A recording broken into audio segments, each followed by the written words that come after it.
Wala nga akong magawa kanina sa bahay kaya't nandito na naman nga ako sa bukid para nga mamulot ng palay. Mag-aalas 8 na ito na umaga at medyo matirik na nga rin ang araw pero napakahangin nga rin naman. Nagkakagulo na nga kasi yung aking mga alagang pato dahil wala nga rin kasi silang makain. Naubos na nga rin kasi yung binili ko ang darak na pagkain nila at wala rin naman kaming mabilhan dahil nag-uumpisa pa nga lang din ang anihan. Kaya no choice nga talaga ako kundi pumunta nga rito sa napag-anihan ng palay at mamulot nga ng mga tumapong palay. Mag-isa nga lang din ako nagpunta rito at ang kasama ko nga lang din ay itong sako at yung ngang camera ko. Wala nga rin akong mayayang sumama sa bahay dahil busy nga rin sila sa mga kanya-kanya nga nilang mga buhay.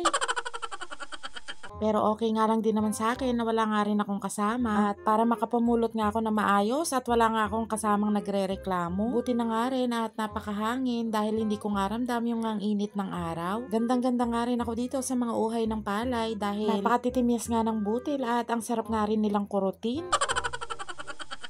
Nasa 1 oras at kalahati na nga rin ako namumulot ng palay at sakit na nga rin sa balat yung tindi nga ng sikat ng araw. Pero carry nga lang din dahil kokonti pa nga lang din yung nakukuha ko at kulang pa nga ang pagkain ng aking mga pato. Napansin ko nga rin itong windmill nga dito sa may gilid ng palayan at hindi ko nga alam kung para saan nga ito. At nung matansya ko nga na medyo marami-rami na nga yung aking nakuha ay nagready na nga rin ako para nga rin umuwi. Medyo nagugutom na nga rin kasi ako at nauuhaw dahil hindi nga rin ako nag-umagahan. Wala rin naman kasi akong baong tubig at halos 2 oras na nga rin ako nakakapamulot dyan. Medyo malalaki na nga rin yung bunga ng mangga na tanim nga ng tito ko dito nga sa gilid ng kalsada. Sobrang dami pa nga rin ang naipamulot ko nga dito sa may silong ng mangga at napakalilintog nga ng butil niya. Napansin ko nga rin habang pauwi ako ay meron nga pa rin na namang nagre-repair. Dito nga malapit sa aking naipamulutan. Bukas nga rin ng umaga ay pupuntahan ko nga rin ito at mamumulot nga na naman ako dahil sigurado nga marami na naman ding mapupulot dito. At nung makauwi na nga ako sa bahay ay binigyan ko na nga rin yung aking mga alaga para makakain na nga rin sila. And that's all for today's video, mga mare. Thank you for watching.